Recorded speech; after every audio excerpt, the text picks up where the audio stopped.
Why am I so passionate about raw foods? A few years ago, probably about 4 or 5 years ago, one of my friends came over with these raw food cookbooks, and I looked at the pictures and I said, ew, I'm never eating that. And here I am today. Basically, raw foods are very important to eat because of a few different reasons. The first would be anytime you cook a food, vitamins and minerals become depleted.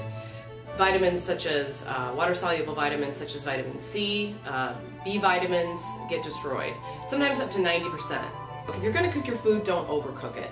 If you're going to steam broccoli, it should be lightly steamed, but preferably it should be raw, because food in its raw form is the healthiest. The other reason would be enzymes, and enzymes are sort of a catalyst for the hundreds of different chemical reactions that occur throughout the body. Enzymes start to die at around 118 degrees, so a lot of people dehydrate foods at maybe 105, so you don't go over that. So, you know, there's lots of different types of ways to make raw foods delicious. A lot of people think when they first start out, like, what do you mean by raw foods? You know, am I just going to be eating raw carrot sticks, raw celery all day? Absolutely not. There are so many different wonderful, delectable ingredients that you can use to make your raw foods delicious, and they actually look like gourmet foods. What's an example of some kind of raw food that a beginner might test out? A lot of people get bored with salads, so if you can make like a wonderful salad that doesn't necessarily have to have lettuce in it. Yesterday I made a wonderful, this is the most delicious salad I think I've ever had. It was mango with cucumber, avocado, cilantro. It sounds kind of weird, but it's absolutely fabulous. And then sprinkle a little lemon juice on it, and all the veggies are chopped. Actually, it's a fruit salad because there's mango, avocado, and cucumber, and those are actually fruits. And then just sprinkle a little lemon juice on it and a little salt, and if you can even put a pinch of cayenne pepper. And just mix it all up, and it's a fabulous, very filling lunch because of the avocado is so full of fat, but it's good monounsaturated fats that are good for the heart. So that's an example. Other examples would be lots of the desserts are really delectable. You could pick up just a regular raw cookbook and get started that way. There's crackers you can make in the dehydrator, and those are a great standby to have at all times. You can put anything on a cracker, and those are made out of sprouted buckwheat and flax seeds, and you can put a little olive oil, and then it's sky's the limit after that. You can put garlic, and you can put caraway seeds to make it like a rye bread.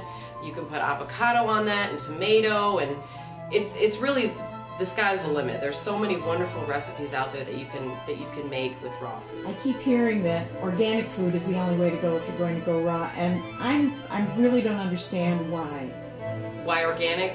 That's a great question. Basically, modern farming has destroyed our soil, and this is where our fruits and vegetables get their nutrients from, is from the soil, and we forget about that a lot. We just think that plants grow and there they are. They've got lots of vitamins and minerals in them. That's not true. We have to nourish the soil in order for our plants to get their nutrients. So this is why it's very important to be eating organically. A lot of chemical and synthetic fertilizers go into the soil. Pesticides, herbicides, fungicides, all these things go into the soil and on our food. So even if you don't spray your food, the pesticides are still in the soil and they're still inside of the fruit. You can't wash that off. So it's very important to eat organically, and it's also much better for the environment as well. Now, if I was interested in trying some of the the raw food lifestyle, what tools would I need? I heard you say dehydrator. What else would I need? It's great to have a food processor and a blender. A lot of raw foodists today are using Vitamixes, which can be very expensive, up to $400, $500. It's a really powerful blender. You know, I really just have a regular blender that I spend, I think, $40 or $50 on. I make smoothies with that. You can put raw cashews in to the blender, blend it up with a little lemon juice and a little agave nectar or honey, and make a delicious cream sauce, a sweet cream sauce. And if you take out the agave and put in garlic, and basil, you could make a fettuccine alfredo sauce. So it's really great to have a blender. And then a food processor cuts down your chopping time more than half. it's great to have a food processor because it makes things a lot easier.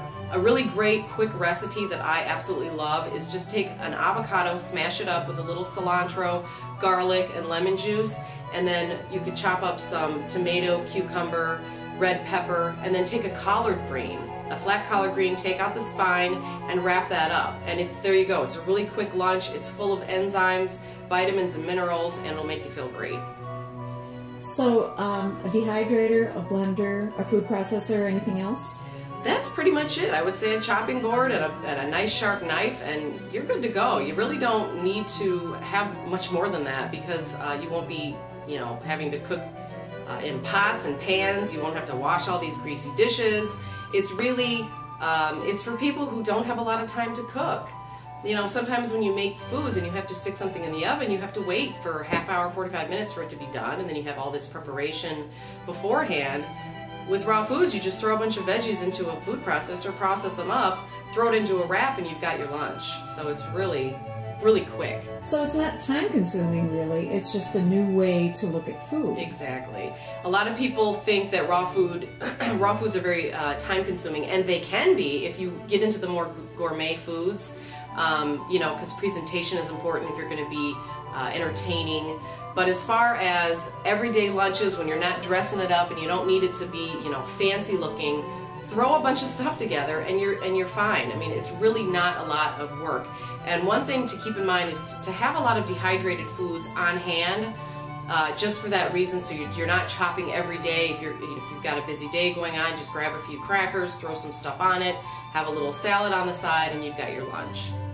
If I wanted to get started doing, just testing the waters with raw food, what would be the best thing for me to start with? When you get your order from Timber Creek, you're going to want to order things like, cucumbers, avocado, tomatoes, red bell peppers, yellow bell peppers, lots of fruit, because fruits are very easy to eat. Of course, you just pick them up, wash them, and eat them. About creativity. Just tap into your own creativity and throw a bunch of veggies together, and then make a little dressing with olive oil and a little bit of maybe vinegar or tahini, and you can make like a creamier sauce for your veggies. That's really a great way just to get started. It's just to buy as many fruits and vegetables as you can, and just start experimenting. Once you start getting more into the raw food movement and the raw food diet, you're going to actually start coming up with more recipes on your own. It just happens. I don't know why, but it just starts happening, and your creativity just starts to bloom. If I wanted to get started and I got a lot of fruits and veggies and I maybe some wraps or some collard greens, etc., are there certain things that I should get that would help these meals come together instead of just being a lot of fresh vegetables and fruits? Yeah, absolutely. You're going to want to get staples such as olive oil, tahini, which is sesame seed paste. Agave nectar is just, it's a sweetener. It tastes a lot like honey, but it's thinner, and it comes from the agave cactus plant. It's very important is to get a lot of raw nuts and seeds like flax seeds, pumpkin seeds, sunflower seeds, walnuts, cashews, almonds, pecans. All these different things can go into desserts, and you could actually make sauces out of them. Usually people make sauces out of the walnuts and the cashews. A lot of times you can make pizza, and you can make a cheese with basically nuts. All it takes. I feel better. I feel healthier. My kids are healthier. My husband's healthier. Raw food is not as hard as you may think. Don't be intimidated. It's just about vitality and enjoying life and not being bogged down by, too many recipes. Just throwing together some simple, delicious recipes, and you'll enjoy a healthier life.